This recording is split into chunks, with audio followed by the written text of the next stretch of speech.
What's going on, everybody? Welcome back to the channel. Back out here on the range. Uh, gonna do a little bit of practice, getting ready for my hunt coming up this weekend. Sorry about the shadow. There's nothing I can do about it. But also, the old deer might pass through the range. So while I'm practicing with another rifle, it's cooling down at the moment. I'm gonna go ahead and take the old 22 Creedmoor and see if I can get a first round impact at it's 900 yards. Well, it's 897 to the target. So, tail of the tape here, I am running the 18-inch 22 Creedmoor Dealer's Defense Enticer STI suppressor. This is the Ally Munitions small batch build, number one. Uh, running the 90 grain A-tip Ally Munitions Premier ammo, a Mark V 3.6-18, running the Vortex Impact 4000. The data is good and everything else. Another surprisingly very calm day. It's been very strange this winter. But we're kind of gusting, probably 2 to 5 mile an hour wind. It's kind of quartering this way to us. So it for me, it'd be out my south, kind of southeast. Not much mirage whatsoever. But I've done my dry fire practice. This rifle is doped out properly. Although it is getting close to needing a good cleaning. We're not quite there yet, but looking at round counts, we're getting pretty close.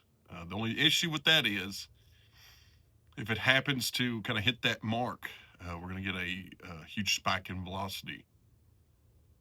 But, we're still 25, 30 rounds, I believe, if I recall correctly, from when I normally clean them. So it should be good. Basically, after this little range trip, I'll probably go ahead and clean it. I don't want to be in the middle of a hunt and something happen such as that, which normally you kind of see a trend. It's not just it's not just a automatic swap over. You'll start, getting a little bit of heavy boat lift and things of that nature. But anyways, like I said, we are at 897 yards. I'm going to zoom you in. Keep in mind, this is a cell phone, and it's going to get bouncy for a minute. So we're going to go all the way out there. So the very far back berm is the 1,003 yard berm. The one just below that is the 897 yard berm. Like I said, like a quartering wind, what I would consider a quarter value wind. I'm sure that's not correct verbiage, if you will, but that's what I call it. So that's what we're going to go with. So if I want to direct your attention up to the battery tanks on the horizon, you can barely see the top of them, but it's also a good spot for you guys, if I can get this video to upload properly, to see that slight mirage. Now, you're going to be able to tell exact direction, but it's going to give you an idea of, like, it's pretty very calm wind for out here.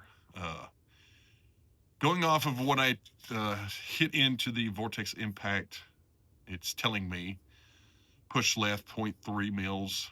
My elevation is 5.08, which I'm just going to dial 5.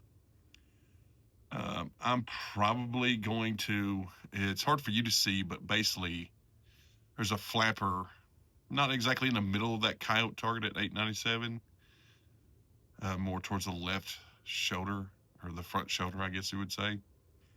So I'm probably just going to go ahead and push, unless it gusts, right before I get ready to shoot. I'm probably just going to push left edge. Obviously, I'm dialing for elevation, hold for wind, like always. Quick little tip, I always overshoot to my elevation and come back down. I don't know why, I just always do. It's just one of those things.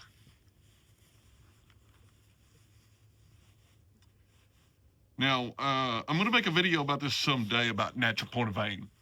So, especially for a shot like this, we're going for a first round impact. What we're looking for is a natural point of aim directly towards the target, as in your rifle's, appropriately aiming towards it. And we're not trying to twist it a certain way. And my level that is on my optic that you cannot see is actually level when I'm in position. So we're dialed in. I still feel pretty confident about the wind hold. Let's see if we can make something happen here.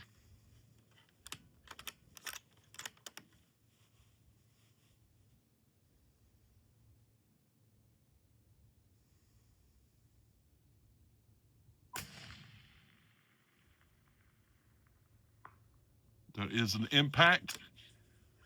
I probably should have went and painted it. It looks like I'm just right edge of my plate. But let's see if we can do it again. I'm pushing left 2/10 of where I want my impact to hit. Check my level. Oh. These deck boards. My bipod foot just fell down one, so I had to kind of readjust. I'm sorry I'm shaking the camera. It is what it is.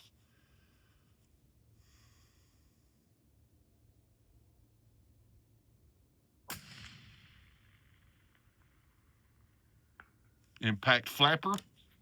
This time I held my 2/10 mark on left edge of that. I think it's a 6-inch flapper on that target. I don't know how much y'all be able to tell through that little video, but I would say our data is pretty strong. We got a good win for it. Maybe I'll turn this camera back on and dust a doe on film for y'all. But anyways, see you guys next time.